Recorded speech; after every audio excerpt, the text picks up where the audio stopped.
하나님의 일을 할 때 하나님의 사역인 선교가 완성이 됩니다.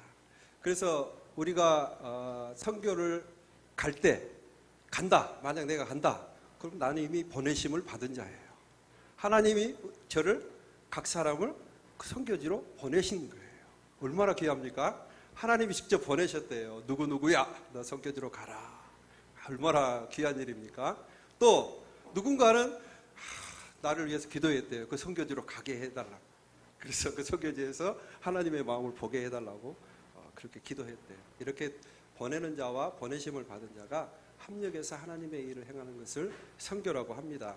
오늘 제가 이 자리에 쓴 것은 특별하게 선교에 대해서 여러분들이 알고 계시는 분들도 있고 또 처음이신 분들도 있을 테지만 제가 먼저 선교지의 현장에서 나가 있는 사람으로서 지금 현재 캄보디아가 현재 어떤 상황이고 이 캄보디아를 통해서 하나님이 어떤 일을 행하고 계시고 또 우리를 통해서 하나님께서 어떤 일을 하고자 하시는가 그런 실제적인 일들을 여러분에게 같이 보면서 은혜를 나누고자 합니다.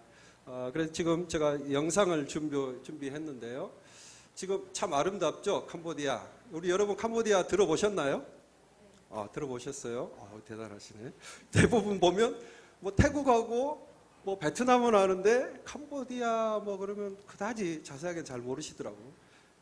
주로 유명한 데가 태국, 관광지로 유명한 태국과 그 다음에 베트남, 하노이, 사이공 이런 쪽을, 다낭 이런 쪽을 이야기하는데 캄보디아도 역시 베트남, 인도차이나 반도에 속해 있는 동남아 5개국 중 하나입니다. 그래서 베트남, 태국, 캄보디아, 라오스, 미얀마 이렇게 해서 인도차이나 반도가 이렇게 구성되어 있고요. 이 캄보디아는 하나님께서 특히 우리 민족과 비슷한 상황을 처하게 하셨어요. 그래서 우리가 흔히 캄보디아에 대해서 이야기하면 앙코르와트, 시엠립에 있는 앙코르와트 그리고 킬링필드 두 가지 사건이 굉장히 크게 이야기를 합니다. 그래서 이 인도차이나 반도 이 남서부 정중앙에 위치하고 있어요. 그래서 우리 한국에서 가게 되면 대략 5시간 정도가 걸립니다. 그래서 일단 저곳에는 왕이 지금 현재 집권을 하고 있는 이펀 군주지이고요. 하지만 왕은 명예직일 뿐이고 그 밑에 총리가 모든 직권을 다 실행하고 있습니다. 그래서 총리의 권한이 오히려 더 센 그런 나라입니다. 캄보디아는 태국을 예전에 샴 제국이라 해서 예전에 굉장히 강대한 나라였어요. 태국이. 하지만 그 캄보디아 역시도 크메르 제국이라 해서 굉장히 강대했던 나라입니다. 이 앙코르와트라는 것은 그 당시 앙코르 왕궁이었던 것이 지금 현재 시엠립에 있는 앙코르와트로 된 그 예전 궁이고요. 많은 영화에도 등장하고 그랬던 관광지이기도 합니다. 그래서 참 이 캄보디아 민족들에게는 이 앙코르 제국에 대한 자부심이 좀 굉장히 많아요. 그래서 우리도 예전엔 제국이었다. 그래서 태국을 별로 좋아하지 않아요. 태국하고 우리도 예전에 이랬는데 태국은 지금 엄청 잘 살거든요. 근데 이 반대로 이 캄보디아는 너무나 극빈하니까 별로 안 좋아해요. 그리고 또 한 가지 이 옆에 바로 붙어 있는 지금 이쪽에 보시면 옆에 베트남이 바로 붙어 있죠. 베트남 민족도 별로 안 좋아해요. 왜냐하면 너무 자주 침략을 해왔거든. 이 캄보디아를. 베트남 쪽으로부터 침략을 굉장히 많이 받았어요. 하지만 아이러니하게도 크메르 루주를 통해서 일으켰던 이 킬링피트 사건 때 베트남의 도움을 받아서 그 혁명을 벗어나게 됩니다. 그래서 베트남으로부터 많은 영향을 또 받고 있는 지금 보시면 이 주변에 삥 둘러싸여 있어서 한마디로 고립되어 있는 우리나라로 말하면 반도 끝자락에 있는 우리나라처럼 많은 침략을 받았고 또 그런 어려움들을 겪었던 그런 나라입니다. 지금 저기가 앙코르와트 사원이에요. 참 멋지죠. 낮에 가면 참 멋있지만 이 동남아 쪽은 석양이 참 멋집니다. 해질 때가 정말 멋있어요. 그래서 이 석양 지면 꼭 정말 영화 보는 것 같고요. 어느 곳에 가도 이거 어디서 사진을 찍어도 화보예요. 그 자리에 딱 어디만 서 있어도 저렇게 사진이 참 아름답게 나옵니다. 지금 보시는 사진은 해골들인데 지금 킬링필드 사건이 일어난 곳입니다. 1975년부터 79년까지 약 4년 동안의 이 공산혁명이 일어났는데 이 공산혁명으로 인해서 그 당시 인구의 3분의 1이 넘는 200만 명 이상이 학살을 당했어요. 이 킬링필드 사건에 대해서 잠깐 설명을 드리자면 공산혁명입니다. 공산혁명인데 이 킬링필드의 주범인 이 폴포트라는 사람은 초등학교 교사였어요. 그래서 교사하고 그러다 보니까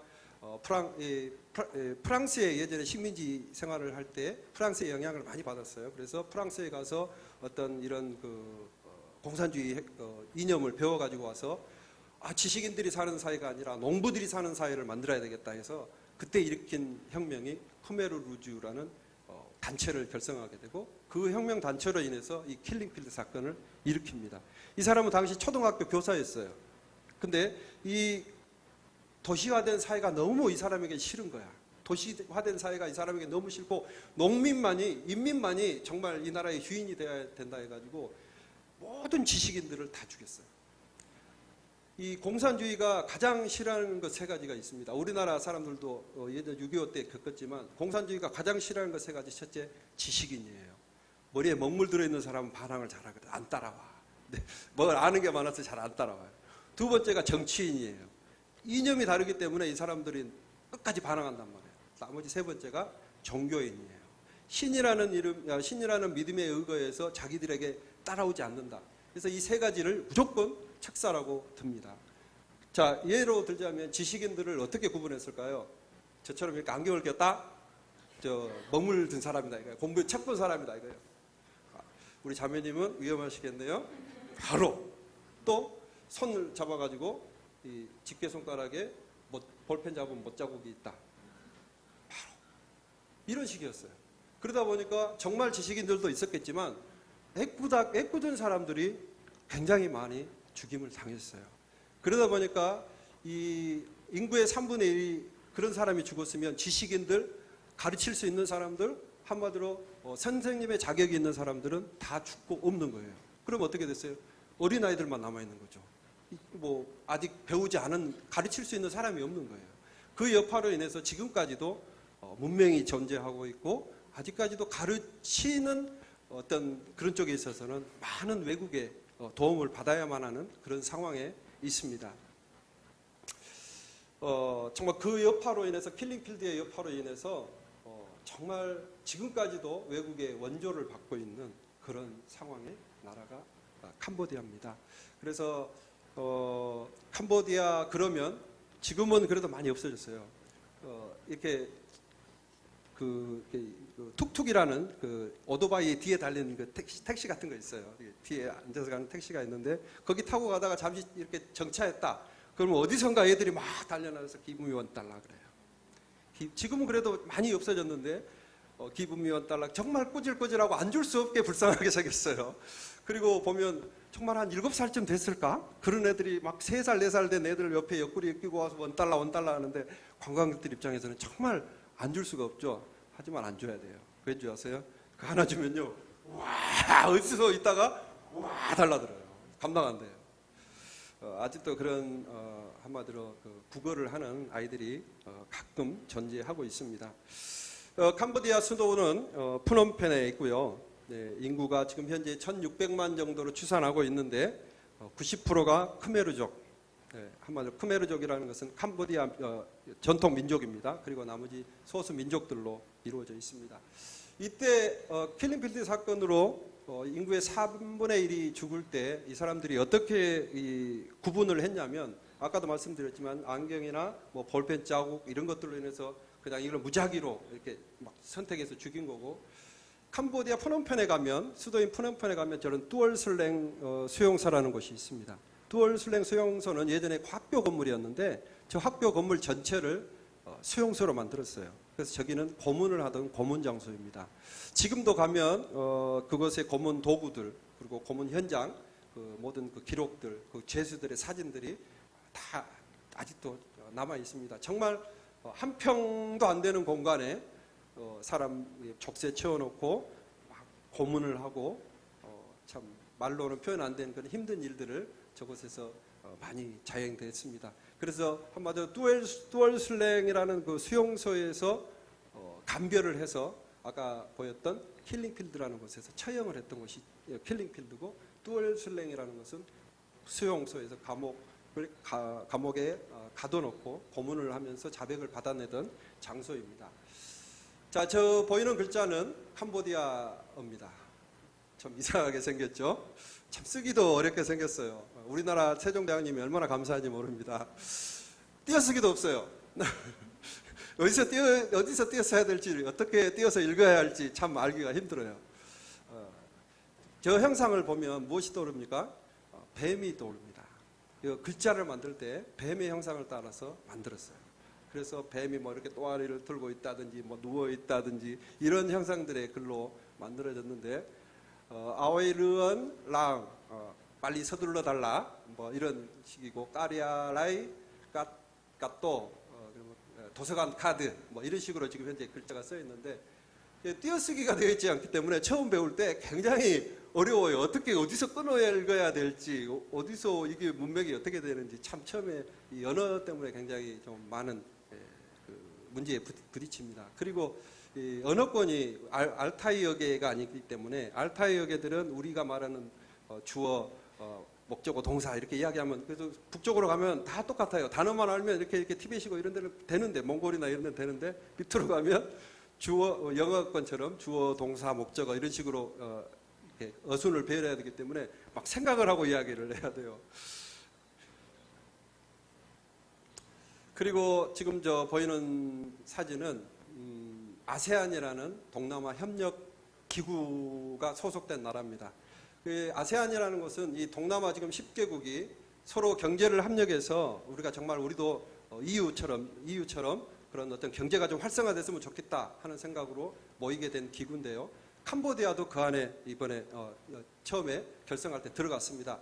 그래서 그런 영향으로 인해서 외국의 모든 집중적인 어떤 스포트라이트도 받게 되고, 또 그곳에서 지원을 통해서 이 나라가 점점 발전해 가고 세워져 가고 있는데, 그 영향으로 인해서 프놈펜, 수도인 프놈펜에 한해서는 굉장히 큰 발전을 했습니다. 지금 100 몇십 층짜리 건물이 들어서고 있어요. 깜짝 놀랄 정도로, 저희들도 이것이 캄보디아가 맞나 할 정도로 하루가 다르게 굉장히 지금 발전을 하고 있는데, 이 모든 건 다 중국 자본입니다. 중국 사람 없는 데가 없어요. 중국 사람들이 아예 모든 저기 캄보디아에 있는 건물에 좀 높은 건물을 가지고 있다. 그러면 그 중국 사람이라고 보면 돼요. 그 현지인들은 정말 아무것도 없는 거죠. 그래서 빈익빈 부익 현상이 굉장히 심화되어 있고, 있는 사람들은 차도 막 2대씩 가지고 있고, 막 집도 막 몇 채씩 가지고 있어요. 한데 정말 현지인들은 여러분들이 이제 뭐 가시면 보게 될 그런 나무집에 이렇게 살게 되는, 정말 빈익빈 부익빈 현상이 굉장히 심화되어 있는 그런 지금 현재 상황입니다. 그리고 아까도 보면 뭐 국제 원조를 받는다고 말씀드렸지만, 저 원달러, 지금 보이는 저 원달러 저 하나가 우리로 말하면 우리 돈으로 한 1,000원이 약간 넘을 거예요. 저기서는 4배의 가치가 있습니다. 그러니까 약 4,000원 정도의 가치가 되는 거죠. 그래서 원달러 하나면 굉장히 좋아해요. 1달러면. 그것의 지식이 아마도 일반 노동자들의 한 달 봉급이, 청년들의 한 달 봉급이 150불에서 200불이에요. 그러면 얼마죠? 15만 원에서 20만 원 대략 잡아서 그걸로 한 달을 살아요. 상상이 안 되죠? 15만 원에서 20만 원을 가지고 그 한 가족이 살아요. 그리고 좀 대학에 다니고 영어도 좀 할 줄 알고 좀 이렇게 나름대로 유능하다, 스마트하다 이런 친구들은 한 250에서 300불, 많으면 400불, 그러니까 거의 한 40만 원 정도 가지고 이 한 달을 살아가는 거예요. 그래서 공무원들도 뭐 마찬가지예요. 많아봐야 300불, 400불. 그러면 한 가정에 있는 사람이 자기 아들 데리고 자기 가족 4명 기준으로 봤을 때 300불 가지고 어렵거든요. 그러다 보니까 뭐가 생깁니까? 아와이로이 뒷돈을 요구하는 일들이 생기는 거예요. 경찰도 마찬가지. 외국인이다 무조건 잡아요. 무조건 잡고 뭐 한 거 없는데 뭐 보자 돈 달라 이거예요. 그럼 이제 그래 그냥 주고 마는 거죠. 실제로는 불합리한 일들을 당해도 외국인들은 참 그쪽에 가서 어떻게 하소연할 데가 없어요. 얘들은 우리 편 들어주지 않거든요. 그리고 뭐 하나 좀 해주겠다 그러면 무조건 돈부터 달라고 이야기를 해요. 네, 그런 상황이다 보니까 경제적으로도 아직까지는 안정이 돼 있지 않은 그런 상황입니다. 지금 보이는 저 사람이 이제 지금 총리로 있는 훈센이라는 사람입니다. 저 훈센이라는 사람은 크메르 루즈 혁명 당시에 아주 젊은 나이였어요. 34살 그 당시에 군부에 있던 사람인데 베트남 군들과 연합을 해서 폴포트 이 공산 정권을 몰아내는데 큰 역할을 합니다. 그 이후로 총리가 되어서 지금까지 총리로 있습니다. 37년 독재를 하고 있습니다. 대단하죠? 37년째 독재를 하고 있고 이 독재가 37년째 이어진다는 것은 무슨 말이냐면요. 반대파들에 대해서 굉장한 견제를 많이 했다는 얘기예요. 왜 반대파가 없었겠어요? 뭐 알지 못하게 숙청을 하고 모든 작업들이 이루어진 거고 이 37년 동안 독재를 하는 그 과정 가운데 이제 라인이 생겨요. 자기 가족 백들이 이제 쭉 생기잖아요. 그래서 뭐 무슨 청장은 자기 딸, 이쪽은 무슨 사위 이런 식으로 해서 라인 뒤로 비리들이 굉장히 많이 일어나고 있습니다. 지금 여러분들이 8월 달에 그쪽 그 캄보디아를 밟게 된다고 제가 들었는데요. 올 7월 달에 선거가 있습니다. 그래서 참 그 당시가 좀 살짝 예민한 시기입니다. 왜냐하면 보수층 나이 드신 분들은 예전에 이 훈센이라는 사람이 우리를 위해서 이렇게 해가지고 지금까지도 외국 원조를 이렇게 받아서 우리 이렇게 지금 해줬지 않느냐. 이 사람이 그래도 밀어주자. 이런 쪽이고. 이 젊은 층들은 이 미디어라는 것을 이제는 활용하잖아요. 정보에 많이 익숙하잖아요. 그러다 보니까 그게 아니거든. 내가 알고 있는 게 아니거든. 바꿔야 된다. 이번에는 바꿔보자. 이런 식인데 작년 말에 야당이 하나 있었어요. 근데 야당 총수를 구속해버리고 당을 해체시켜버렸어요. 그러면 결국 당 하나인 거예요. 그 바람에 시내에서 좀 데모 비슷하게 일어나기도 했지만 우리가 생각하는 그런 데모는 거기서 일어나지 않습니다. 사회주의, 공산주의에서 벗어났다고 하지만 아직까지도 약간의 그런 영향들이 남아있어요. 그래서 지금 이 훈센이 37년 이 장기 집권을 하는 동안에 보면은 참 여러 가지의 이야기들이 많아요. 그래서 뭐 이번에도 뭐 아무 변명의 여지 없이 당연히 저분이 될 것이다 라고 이야기는 하고 있지만 그 다음에 일어날 일들이 혹시라도 모를까요? 젊은 층들의 폭동이라든지 이런 것들에 대해서 조금 우리 선교사님들도 약간 예민하게 좀 반응하고 있는 그런 상황입니다. 왜냐하면 팀들이 왔을 때 사역을 하는 것이 물론 뭐 지방이나 이런 것이 될 수도 있겠지만 단체로 다니는 것은 이들의 주의의 대상이 되거든요. 단체로 모이는 혼자서 다니는 거는 뭐 관광객이구나 이렇게 생각할 수 있는데 이렇게 단체로 다니는 것들은 항상 이 주의 대상이 되기 때문에 팀들이나 이런 부분에 있어서도 저희가 좀 항상 조심해서 그때를 좀 벗어나 보자 뭐 이런 이야기를 하고 있는데 하여튼 그렇게 지금 현재 예민한 시기에 지금 현재 있습니다. 그리고 지금 여러분들이 가셔서 주의해야 될 것이 물론 여러분들은 파이린이란 지역으로 가신다고 제가 들었어요. 파이린 지역은 태국하고의 접경 지역에 있습니다. 거의 북쪽 끝자락에 있다고 보면 돼요. 그래서 이 파이린이라는 지역은 크메르 루즈 이 혁명군들이 자꾸 후퇴하고 마지막에까지 몰린 것이 파이린 지역입니다.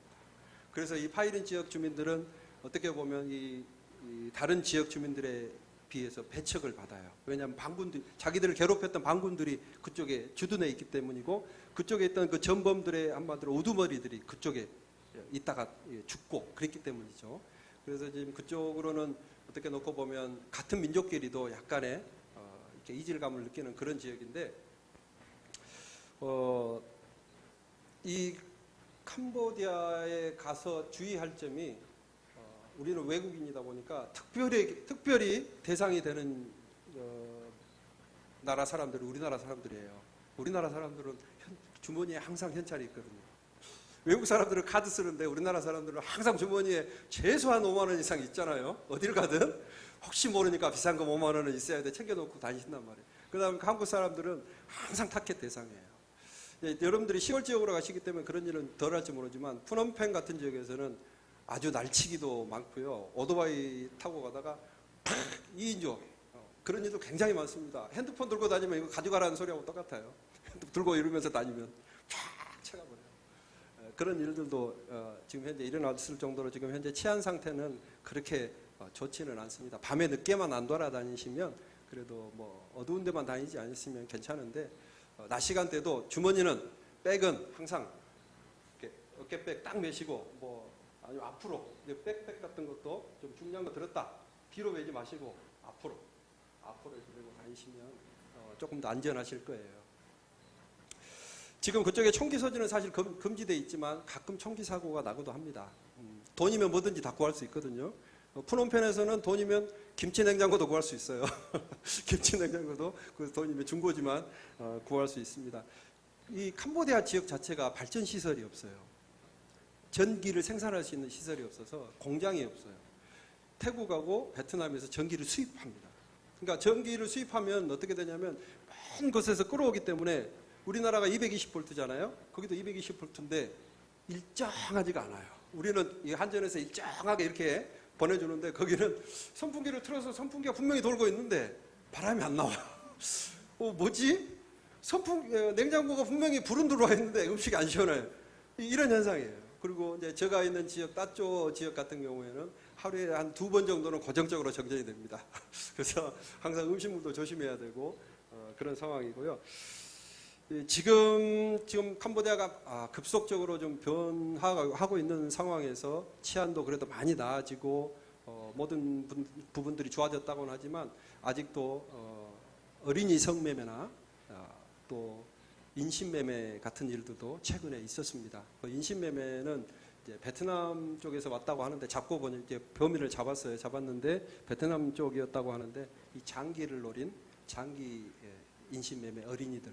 장기 인신매매 그런 일들이 간혹 일어나고 있습니다. 그래서 엄마들도 그쪽에 엄마들도 애들을 되도록이면 어떻게 외부인에게는 안 맡기려고 하고 지금 그런 현상들이 일어나고 있고 외국인이 가서 이야기 걸면 또 막 처음에는 이렇게 보호하려고 들어요. 좀 어느 정도 익숙해지지 않으면 그런 일들을 겪다 보니까 지금 현재 치안 상황은 그 정도 되어 있습니다. 또 한 가지 이제 그쪽에서 보게 될지는 모르겠지만 태국 쪽에 가보면 이게 성 정체성에 대해서 굉장히 이렇게 혼란을 가진 청년들이 굉장히 많아요. 그래서 트랜스젠더라든지 이런 사람들이 많은데 캄보디아에도 그 문화가 들어왔습니다. 그래서 여자인 줄 알고 봤는데 남자애고 막 이런 일들이 있어요. 이 케이팝의 영향으로 참 모이면 막 음악 틀어놓고 막 이런 걸 좋아합니다. 근데 이제 거기에서 보면 그런 음란한 문화가 이 청년들을 통해서 접하게 되면서 거기에 대한 성 정체성이라든지 이런 것들도 현재 도심 지역에서는 일어나고 있는 그런 상황입니다. 이게 사실 제가 지금 잠깐 이야기 드린 이 현지 치안 상황이라든지 인신매매라든지 이런 성 정체성에 대한 문제들은 사단이 하는 일이거든요. 그 사람들이 그렇게 하고자 해서 그런 게 아니라 그 시대의 일을 그렇게 만들어가는 겁니다. 그걸 보면서 따라하게 만들어가는 거예요. 지금 솔직히 말해서 우리 여러분들도 마찬가지지만 핸드폰 안 가지고 계신 분도 한 분도 없잖아요. 뭐 어디 맛있는 식당에 맛있는 거 먹으러 가고도 먹기 전에 항상 뭐부터 하세요? 착각 다 페이스북 올려. 야 좋아요 올라오면 좋아. 팔로우가 왔어. 이런 거 반응을 즐기시잖아요.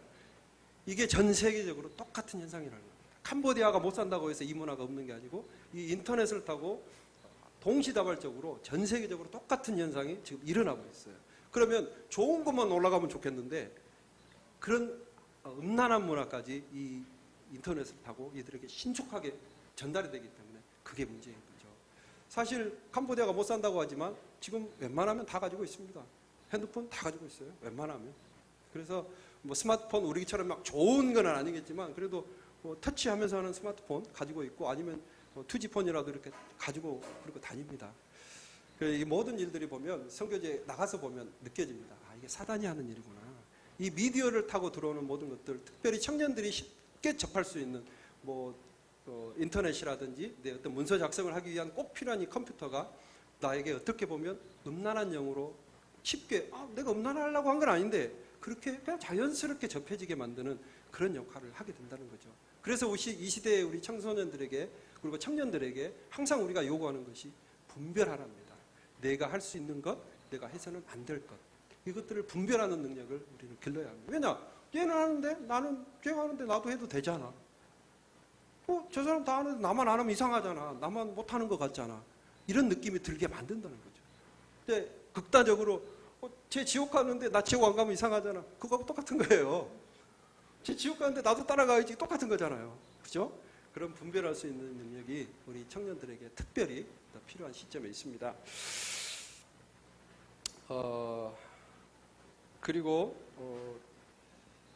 이제 인구의 90%가 쿠메르족이고 95%가 불교예요. 그리고 기독교는 사실 1.5% 미만이니까 정말 이 선교사님들만 거의 있는 거야. 1.5%면. 소승 불교라고 해서 지금 나와 있는데 이 자들이, 이 청년들이 정말 믿음에 의해서 불교로 자원하는 것이 아니라 불교 가면, 이 나라 불교니까, 불교 국가니까, 불교 가면 먹여주고, 재워주고, 학교 보내주고, 대학교까지 보내줘요. 그러면 이 어머니들의, 부모들의 입장으로서는 자녀를 교육하고 싶으니까 그냥 보내버리는 거예요. 보내버리면 거기서 학교도 뭐 배울 거 다 배워, 먹여줘, 재워줘, 뭐 이런 것들을 다 하게 되니까 승려의 길을 택하게 되는 청년들이 너무나 많습니다. 제가 사실 선교지 사역을 하면서 저희 교회에는 어린 아이들만 사실 지금 있어요. 근데 이 아이들하고 같이 성경 공부를, 성경 읽기를 하는데 이게 읽기를 하고 나서 내가 질문을 하잖아요. 근데 한 아이가 정말 스마트한 거예요. 똑똑해.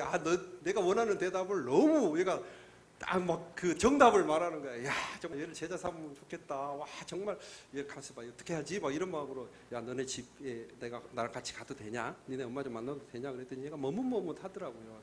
내가 이렇게 하면 내가 공부하게 학교도 보내주고 할게. 뭐 어떤 이런 것들을 이야기를 했는데 그냥 그리고 그날 갔는데 그 다음 주에 안 나왔어요. 또 그 다음 주에 또 안 나왔어요. 같이 있는 옆에 친구한테 혹시 왜 안 나오는지 아니? 그랬더니 모른대요. 그럼 너 걔네 집 아니? 그랬더니 안 가르쳐 주려고 그래요. 근데 한 며칠 뒤에 제가 또 깜짝 놀라고 말았습니다. 지금 저 불교 성들은 탁발이라는 걸 하고 다녀요. 아시나요? 탁발이라고 해서 집집마다 다니면서 밥 공양 받고 밥이 아니면 돈을 이렇게 단지 같은 데다 공양을 받아요. 이런 일들을 하게 돼 있어요. 어른부터 해서 동자승까지 줄줄이 줄을 서서 이렇게 다닙니다. 가서 뭐 축복을 빌어주고 어떤 일들을 하는데 그 줄에 기회가 있는 거예요. 그 줄에 빨간 가사 있고 머리 빡빡 밀고 얼마나 제가 충격받았겠어요.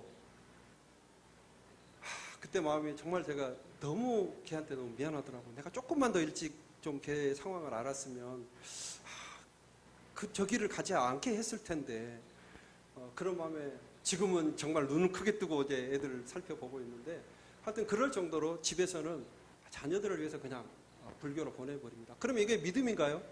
아니잖아요. 내가 살기 위해서 가는 생계의 길인 거예요. 그래서 얘들이 가다가 나중에 이제 어른들 다 마쳤죠? 그냥 나 안 갈래요. 이제 그만할래요 하면 그만하는 거예요. 이런 식의 믿음이기 때문에 이들이 참 승려의 길로 가는 청년들을 보면 정말 너무 가서는 너무 마음이 아픕니다. 그리고 최근에 불교가 국교라고 하지만 아까 말씀드린 아세안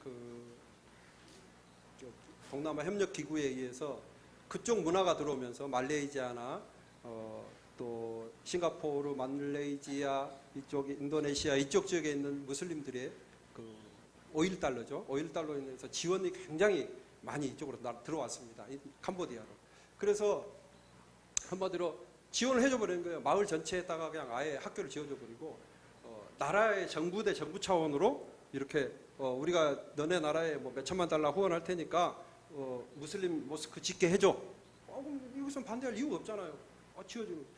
실제적으로 캄보디아 푸놈펜에는 대규모의 무슬림 성전이 있습니다. 그래서 매일 그 무슬림들은 5차례씩 예배를 하죠. 인샬라 뭐 해가지고 이 5가지의 이 무슬림들은 하루에 5번씩 꼭 예배를 하게 되어 있습니다. 그 애잔 소리와 함께 애잔 소리 안 들어보셨나요 혹시? 정말 머리 아픈 애잔 소리입니다. 그 애잔 소리가 마이크를 통해서 쫙 퍼집니다. 그런 영향을 캄보디아는 지금 받고 있고 이 무슬림들이 전폭적인 경제 지원을 통해서 마을 전체가 아예 변해버리는 거예요. 마을 전체가 무슬림으로 변해버리는 거예요. 불교는 이 사람들에게 아무런 의미가 없는 거예요. 지금 당장 내가 먹고 살 게 급하기 때문에 이런 상황 되면 그냥 무슨 일 가는 거예요. 가버리는 거예요.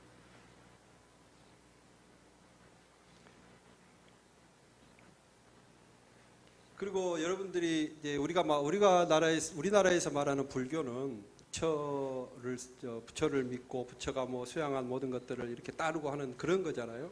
근데 이 동남아 쪽에 있는 불교는 인도의 영향을 받아서 힌두교가 깔려 있는 불교입니다.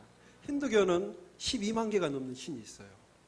뭐 해신, 달신, 물신, 돌신, 나무신 많은 신들이 있어요. 그래서 자신들이 원할 때 내가 필요할 때 그 신을 믿으면 되는 거예요. 힌두교는.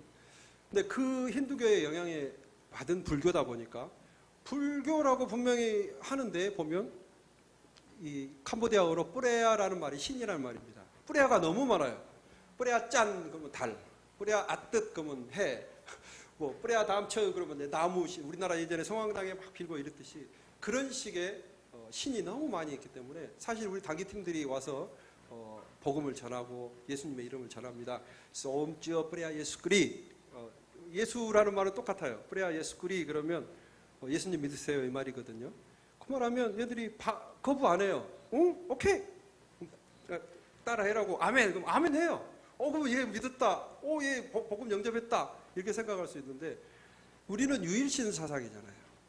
얘들이 지금 현재 받아들이는 이거는 그 많은 신 중에 나 예수로 믿을게.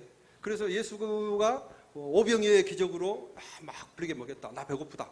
그때 나 예수 믿을게. 뭐 예수님이 중풍병자를 고치고 나병 환자를 고치고 막 병 환자를 고쳤다. 나 지금 아프다. 우리 엄마가 아프다.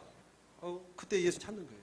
이런 부작용이 있기 때문에 사실 단기팀들에게 가서 복음을 전하는 것 물론 씨를 뿌리는 겁니다.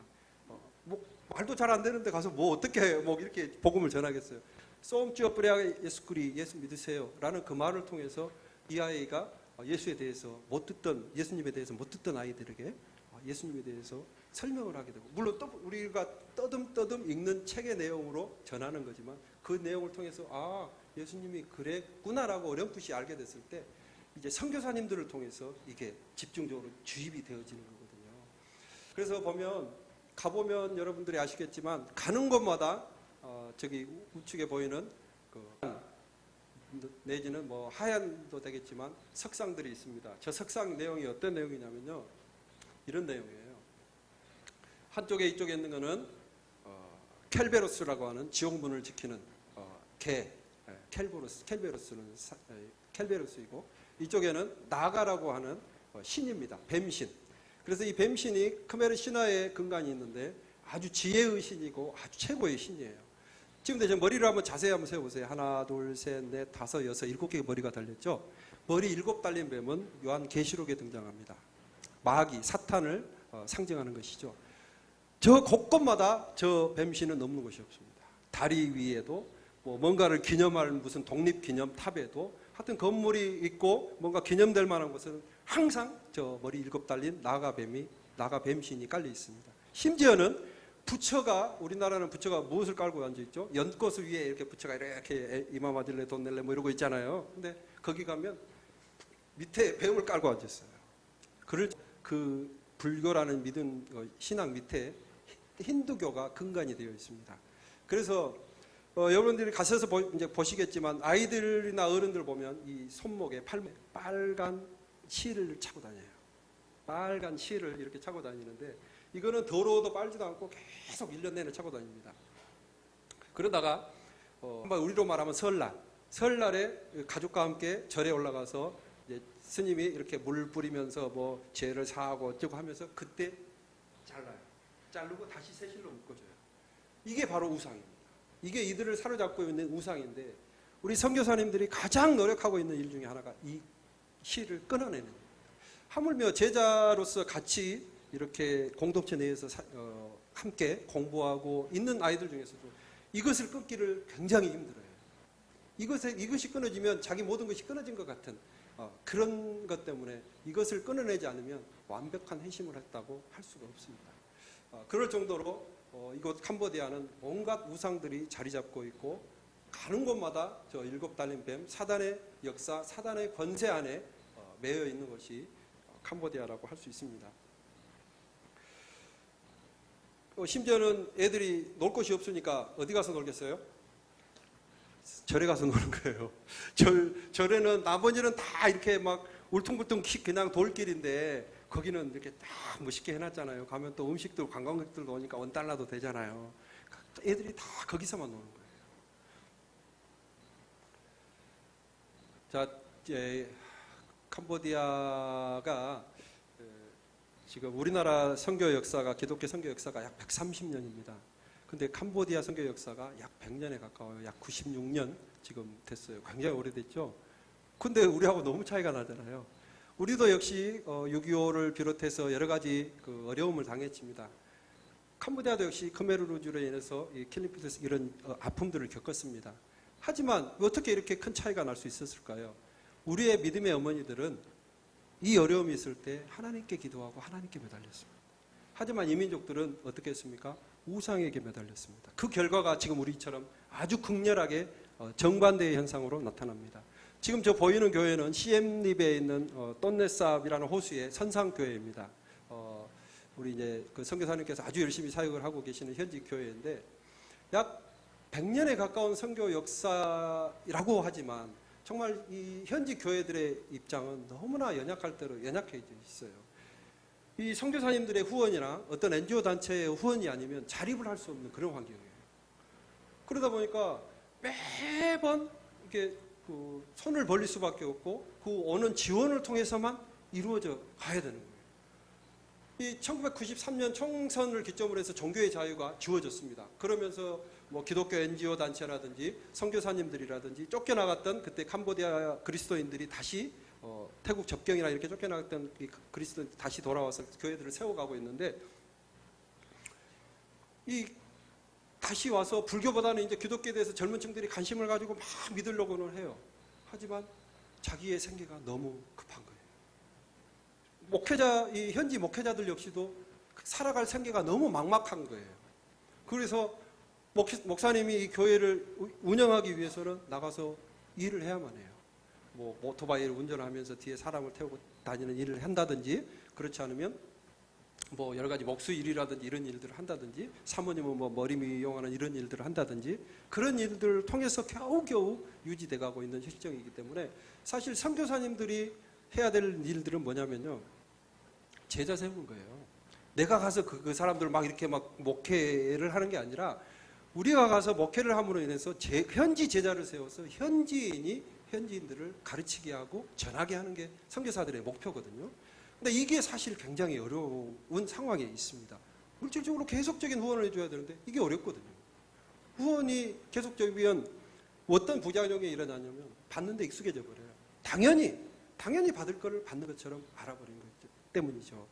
모든 선교사님들의 공통적인 고민이고 그래서 여러 가지의 공동체 내에서 사업도 이렇게 구상을 해보고 망고 농장을 한다든지 뭐 이렇게 해서 어떤 기술을 가르친다든지 막 이렇게 하면서 자립을 시키려고 하는데 하여튼 현실적으로는 아직까지는 그런 모든 상황들이 어려움에 있는 상황입니다.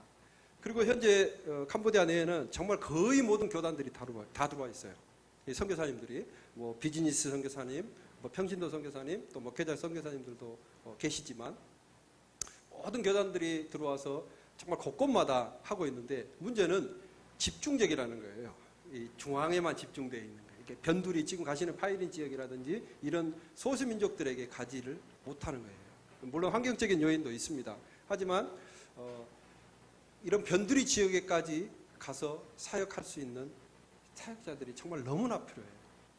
지금 우리 저랑 함께 동행 가시는 선교사님이 가정이 3가정이 있는데 이 3가정들이 한 가정은 지금 6년 차 되셔가지고 시골에 좀 들어가 계시고 저와 좀 다른 한 가정이 지금 푸놈펜에서 약 1시간 거리에서 좀 그 정도의 지금 사역지를 따로 두고 있습니다. 근데 우리도 가고 싶어요. 시골로 막 가고 있어 정말 저곳에 가서 사역하고 싶은데 환경이 너무 맞지 않아요. 우리에게. 물론 그게 선교사들의 변명이 될 수도 있겠지만 저도 하나님께서 이 나이에 누뚱이를 주셔가지고 3살짜리 아들, 3살짜리 애가 있습니다.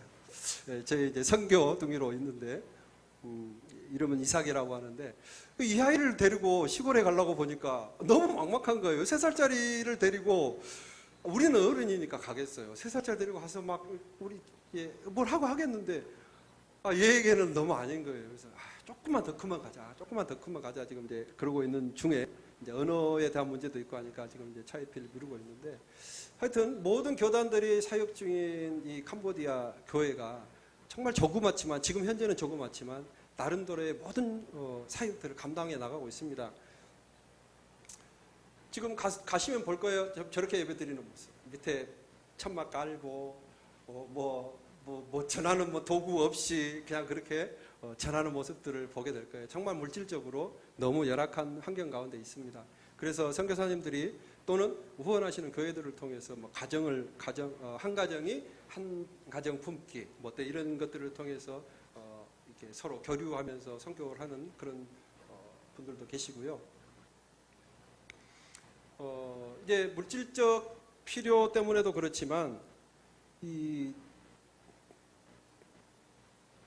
세워져 있는 교회들이 너무 연약하다 보니까 성도들을 살필 겨를이 없어요. 목사님 자체가 벌써 생계가 불확실하다 보니까 이 교회에 오는 분에 오는 걸로 만족해버리는 거예요.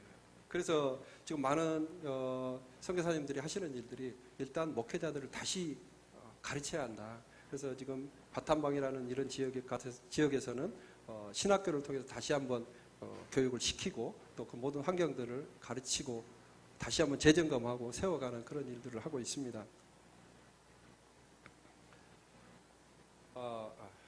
이제 따쪼 교회가 이야기가 나오는데 제가 사역하는 지역입니다.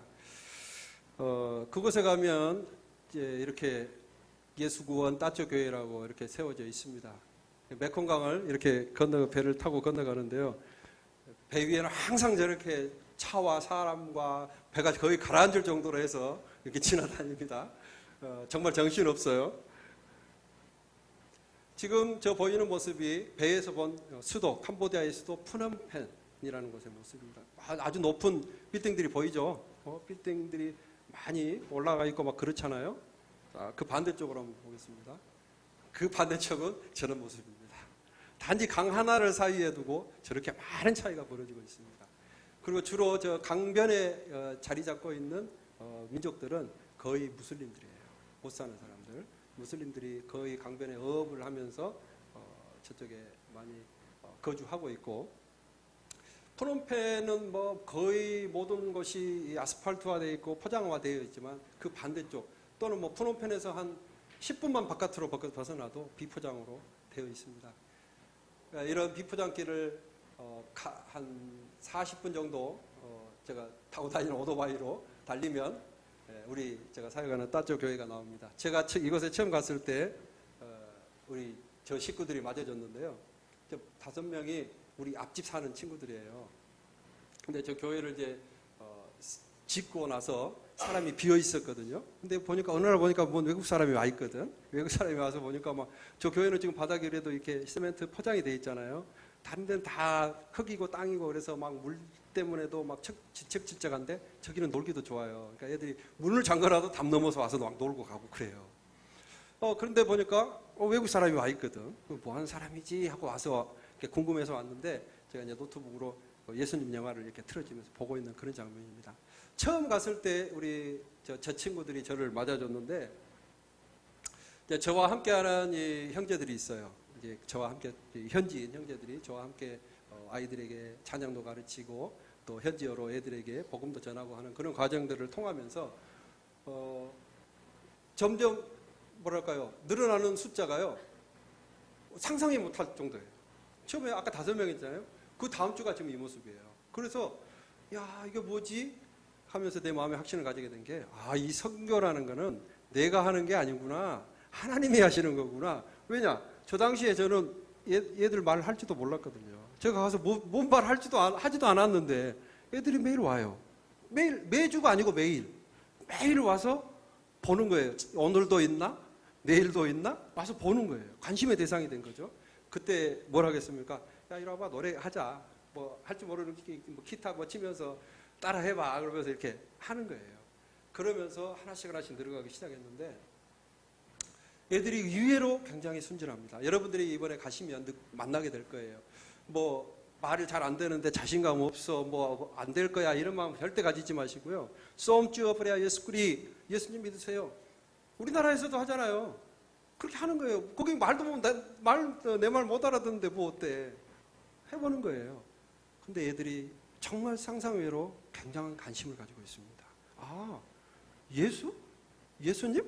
예수그리란 말이 예수 그리스도라는 말인데 자기네들이 알고 있는 많은 신들 뿌랴 짠, 뿌랴 아뜨, 뿌랴 다음처 많은 신들이 있지만 이 뿌랴 예수에 대해서 몰랐단 말이에요. 그런데 이제 성경이라는 책까지 같이 성경책은 아까 95년 역사가 있었다 그랬으니까 성경책이 있어요. 현지어로 된. 이 책을 보면서 요한복음 3장 한번 읽어봐. 내가 못 읽으니까 네가 한번 읽어봐. 읽잖아요. 읽으면서 복음을 자연스럽게 접하게 되는 거예요. 자, 그러다 보니까 애들이 이제 뭐 합니까? 말은 안 돼도 찬양은 되잖아요. 호산나, 호산나 하면 애들이 부끄러워하면서도 앞에 나오는 거는 좋아해요. 그래서 야, 친구들 앞에 나와서 같이 찬양할 친구 하면 옆에서 이제 같이 선생님이 도와주면 보면서 막 서로 하고 하는 거예요. 지금 제가 이제 다음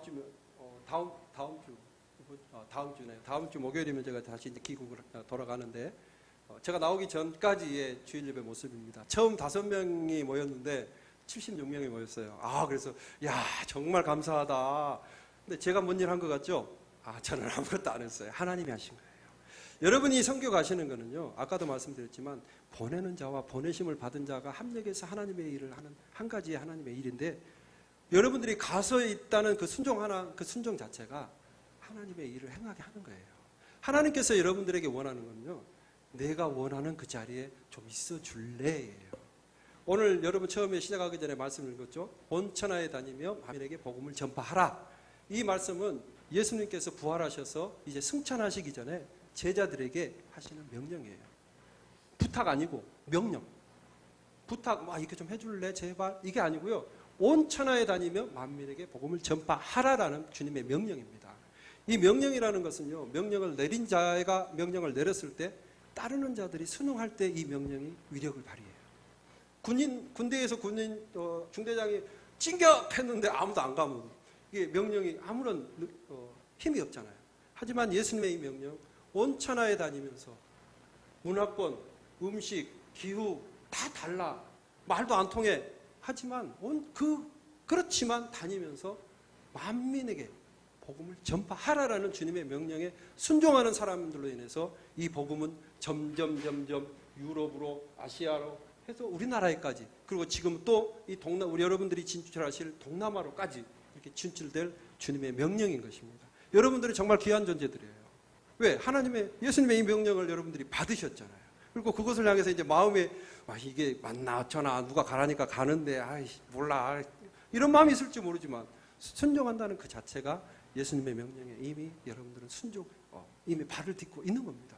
그래서 아까 제가 설명드렸지만 제가 아무것도 한 것 없는데 단지 저는 가서 얘네들 말로 할 수 있는 게 온전하게 할 수 있는 게 축도예요.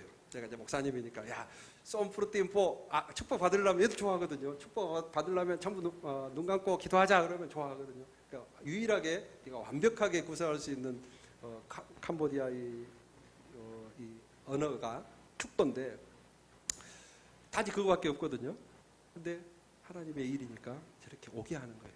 지금 저기서 아까 그 형제들이 3명이 처음에 나와서 저랑 같이 사역을 했는데 이제 3명으로 안 돼요.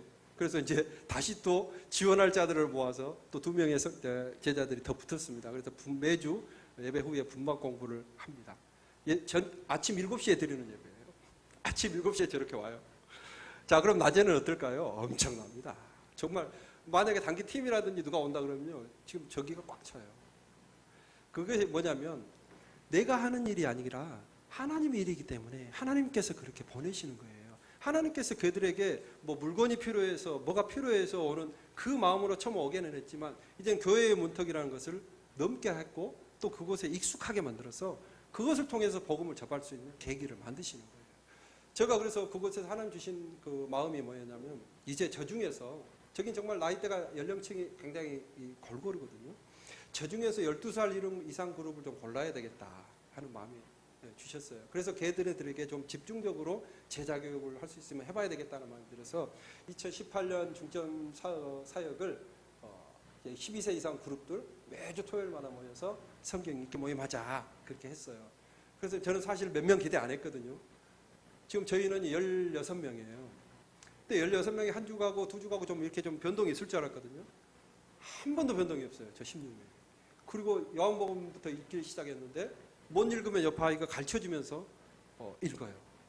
그래서 그런 모임들이 꾸준하게 이어지고 있고 찬양하는 것 익숙해지죠. 이제 찬양도 배우고 또 기도하는 것도 알게 되죠. 또 같이 간식 하면서 또 그 다음날 예배팀으로 저 중에서 찬양팀, 율동팀으로 세워져서 예배를 섬기는 예배자들로 저 아이들로 세워지더라고요.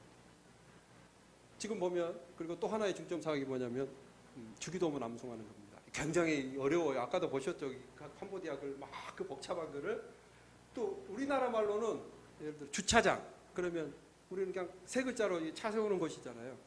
얘들 언어로 하려면 차를 세워두는 장소가 되는 거예요. 이 말을 하려면 그러니까 굉장히 한글이 길어요.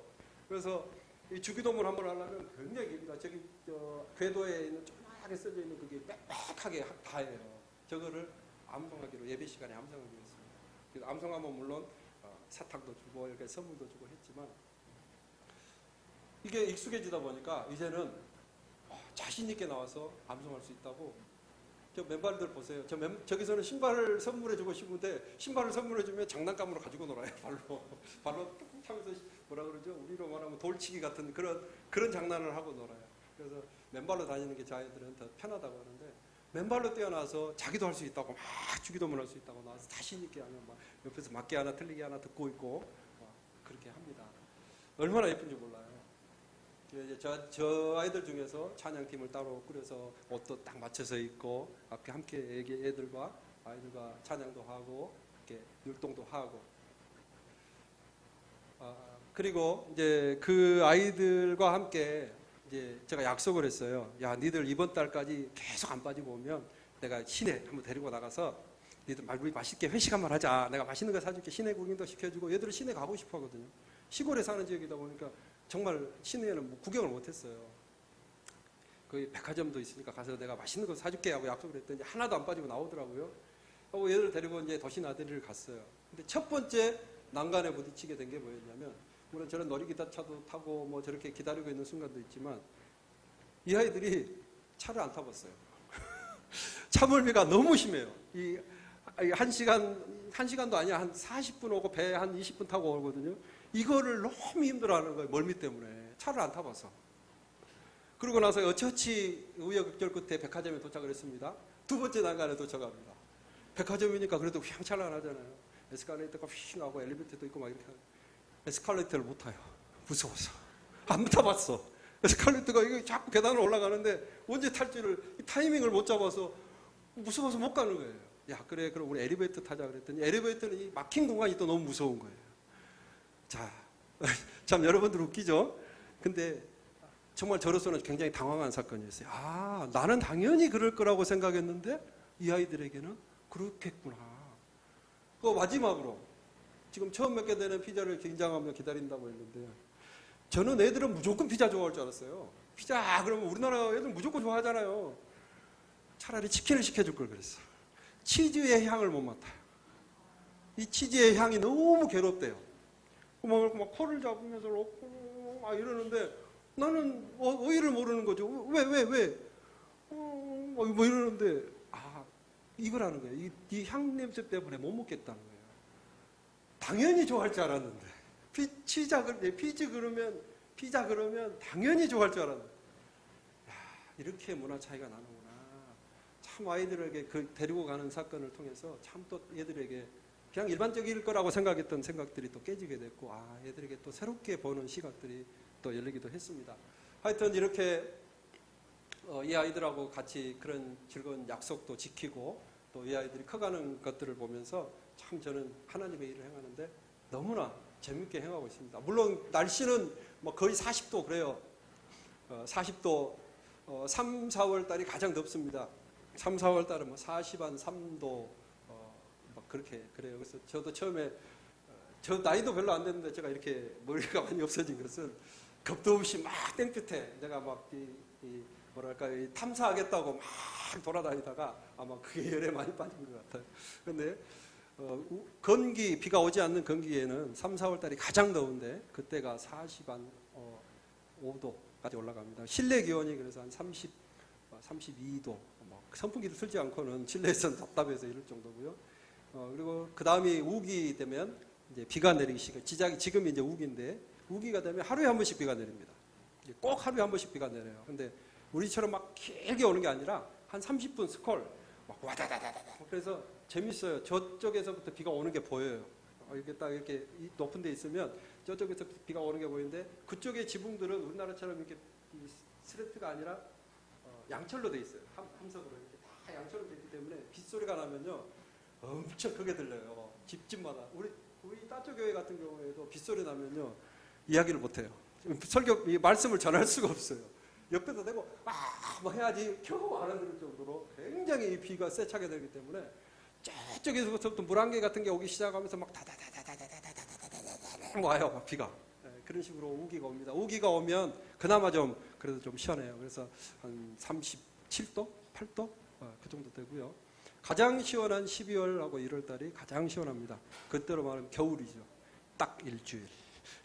딱 일주일만 시원합니다. 일주일만 좀 이불이 좀 생각난다 하는 생각 정도. 그래서 한 27도 그 정도 됩니다. 그래서 이제 그런 상황 가운데서 이제 사역을 하고 있는데 사실 이 선교지에 여러분들이 나와서 보면은요 선교지는 전투지예요. 영적인 전투지예요. 그래서 여러분들이 보면 알아요. 아 거기서는 하나님의 역사하심이 굉장히 강력하게 다가옵니다. 이곳에서 기도하면 될까 말까 하는 일들 있죠. 정말 이것이 내게 이 일이 하나님의 일에 합당한 일이고 우리가 모여서 기도하자라는 마음이 생겨서 기도하면은요 이루어집니다. 하나님은 그렇게 일하십니다. 막 어떻게 할지를 몰라하고 굉장히 난감한 상황에 부딪혔을 때 우리 모여서 합심해서 기도합시다라고 누군가가 이야기를 꺼내서 그 기도를 하게 되면요 그 기도가 이루어져요. 여러분 가서 한번 해보세요. 제 경험담이고 선교지에서만 일어날 수 있는 그런 일들이에요.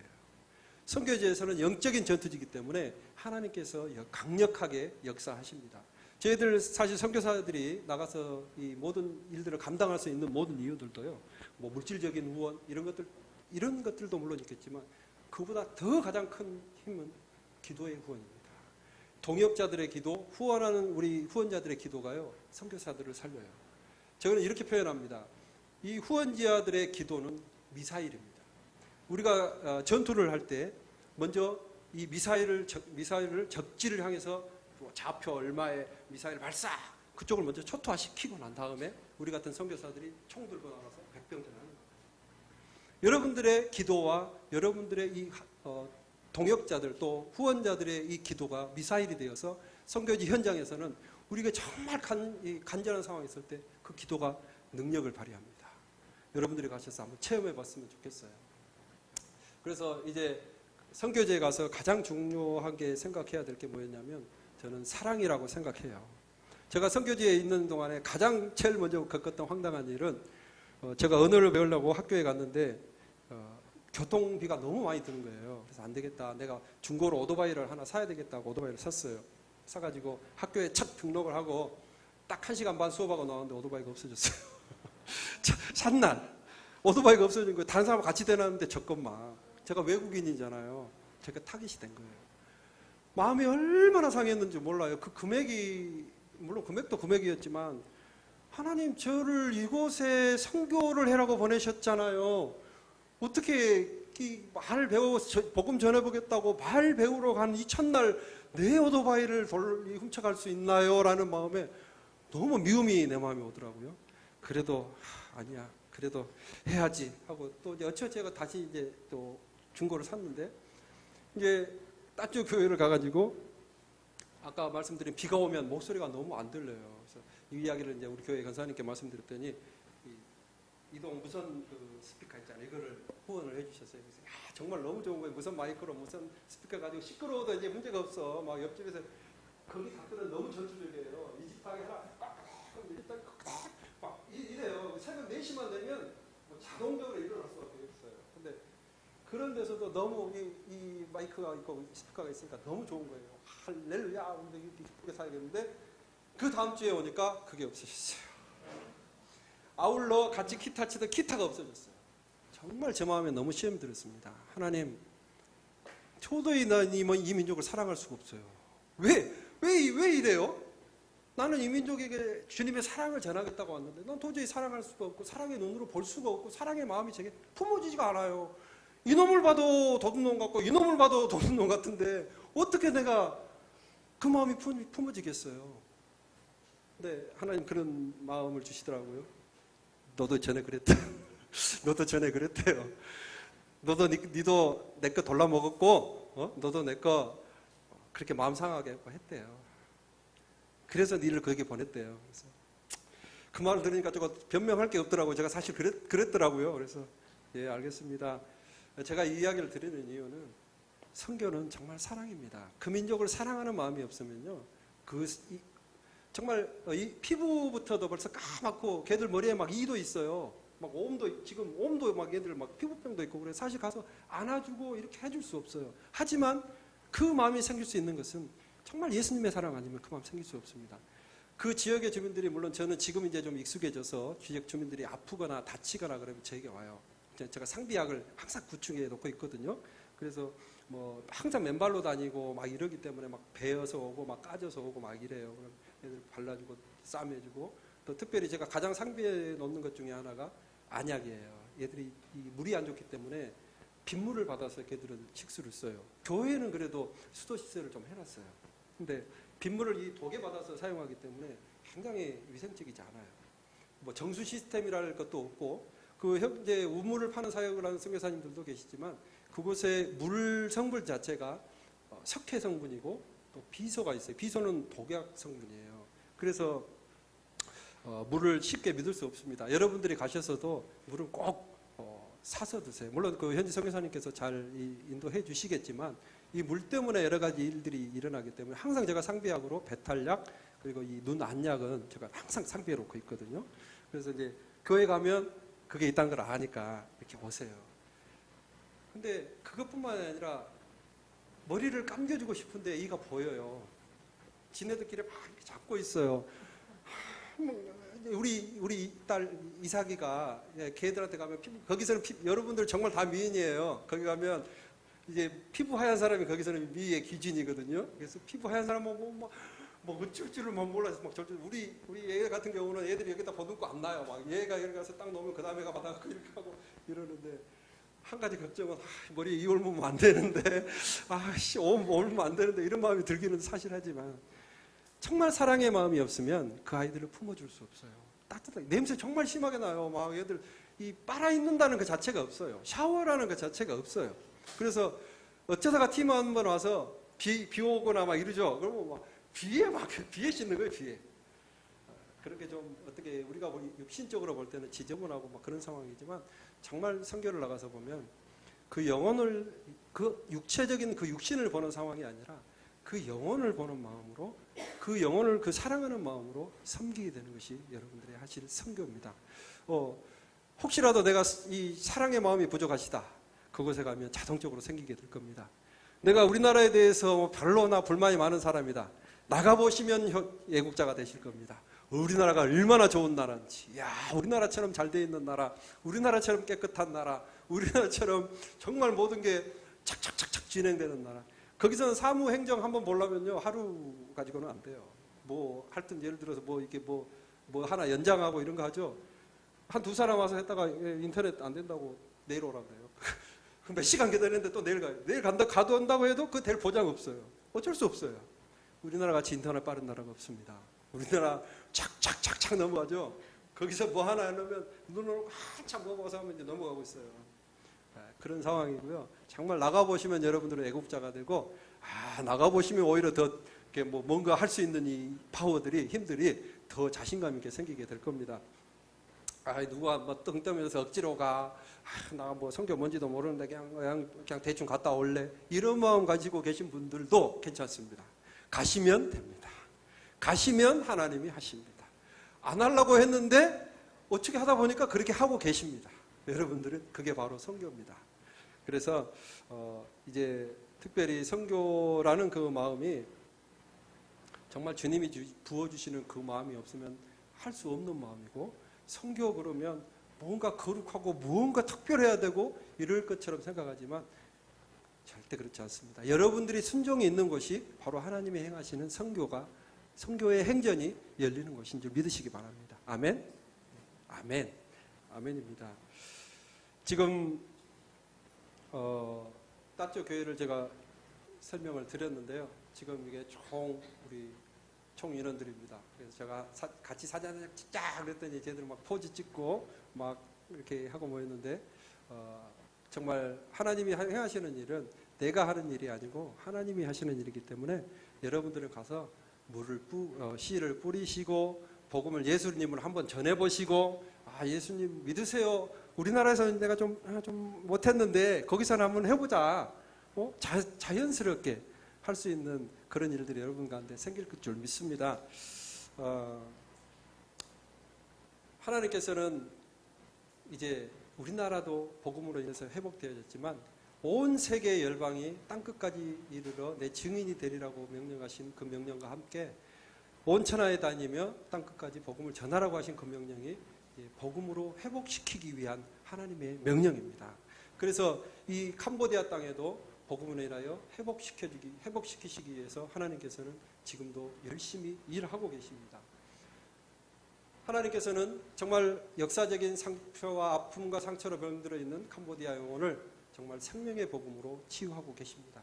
킬링필드, 우리가 흔히 죽음의 땅이라는 킬링필드가 힐링필드, 우리가 흔히 그렇게 표현합니다. 살아나는 현장으로 바뀌기를 원합니다.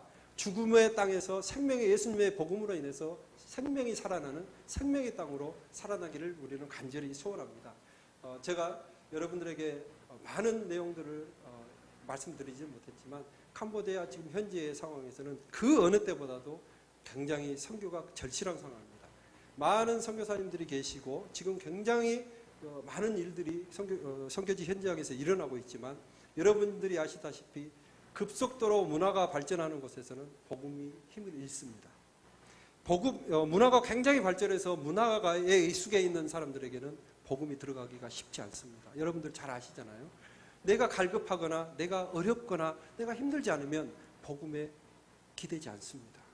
지금 캄보디아는 굉장히 급속도로 발전해가는 과정 가운데서 아까 말씀드린 대로 100몇십 층짜리가 막 하루아침에 막 일어서고 있고, 뭐 생겼다가 생긴다는 가게는 막 커피숍에 뭐 뚜레쥬르도 있고 막 그래요. 푸놈펜에는 막 온갖 물질 문화들이 나와서 이 캄보디아 푸놈펜에서 복음 전하는 것도 이제는 만만치 않아요. 하지만 파이린이라든지 지금 여러분들이 가시는 파이린이라든지 조금만 외곽으로 벗어나도 정말 이 영혼들은 너무나 순수합니다. 너무나 때묻지 않았어요. 복음을 전할 때 정말 너무나 궁금해하는 마음으로 듣는 영혼들을 여러분들은 만나게 되실 겁니다. 그래서 지금이 오히려 적기라는 겁니다. 시골에 오히려 매여 있는 이 자들에게 더 이상 이 문화의 어떤 영향으로 인해서 복음에 멀어지지 않게 지금이 여러분들이 먼저 가서 복음을 전해야 될 적기라는 것입니다. 여러분들이 이번에 가셔서 그 일들을 하실 겁니다. 나 잘할지 못할지 몰라 이런 말씀하지 마시고요. 하나님이 하실 줄 믿으심으로 가면 됩니다. 하나님이 나를 인도하시고 하나님이 나를 만나게 하시고 나에게 하나님의 마음을 품게 하셔서 그 민족을 향한 정말 긍휼히 여기는 마음을 제게 부어주시고 정말 그 민족에게 예수님의 이름을 한번 전해보는, 내가 정말 사도 바울이 되어보는 그런 여러분들이 되게 하실 줄 믿습니다. 우리 잠시 기도하는 시간 가지기를 원합니다. 이 캄보디아에 세워지고 있는 주님의 교회들은 정말 아까도 설명드렸지만 많은 연약한 가운데 있습니다. 그래서 도움이 없으면 일어서지 못하고 정말 도움이 절실히 필요한 상황 가운데 있는데 그 모든 연약함 가운데도 정말 주님의 십자가 능력으로 일어설 수 있도록 기도하기 원합니다. 또 우리의 모든 것들이 정말 주님 보시기에는 나약하고 부족하고 할 수 없는 것들로 보일지 모르지만 하나님의 행하심으로 말미암아 함께 하심으로 말미암아 모든 그 하나님의 일들을 행하게 하실 줄로 믿습니다. 내가 진실로 진실로 너희에게 이르노니 내 말을 듣고 또 나를 보내신 이를 믿는 자는 영생을 얻었고 심판에 이르지 아니하나니 사망에서 생명으로 옮겼느니라라고 이야기하셨습니다. 다 같이 기도할 때에 캄보디아 전역에 천국 복음이 들어가서 가난과 어둠에 붙잡혀 있는 이 땅에 하나님의 말씀이 선포되어지는 은혜의 땅이 되기를 소망합니다. 이를 통해서 믿는 자들이 그리스도의 복음으로 이 땅의 모든 거짓 우상들을 이기면서 영적인 리더십을 세우며 나아가기를 원합니다. 모든 하나님의 교회들이 세워지고 있는데 모든 연약함이 떨쳐지게 하시고 십자가의 능력으로 일어나게 하시고 모든 거짓 우상들이 파해지는 그런 놀라운 역사가 있게 하여 주옵소서. 복음의 치료의 광선을 발하여 주셔서 이 땅 가운데 치료의 역사와 회복의 역사와 다시 한번 일어서는 주의 복음의 능력이 선포되어질 수 있도록 이 민족 가운데 주님의 긍휼을 부어 주옵소서. 캄보디아 교회를 통해서 정말 예수 그리스도의 생명이 동남아시아 전역 가운데 흘러가는 복음의 통로가 될 수 있도록 하여 주시옵소서. 또한 우리가 아버지 하나님 그 땅을 밟고 그 땅에서 주의 복음을 전할 때 하나님의 마음을 깨닫게 하여 주옵소서. 하나님의 마음을 품게 하여 주옵소서. 그 민족을 향하여 주님의 사랑을 전할 수 있도록 우리의 심령을 붙잡아 주옵소서. 주님 이 시간 정말 그렇게 우리의 마음을 하나님께 드리면서 간절히 주여 일창하고 기도하겠습니다.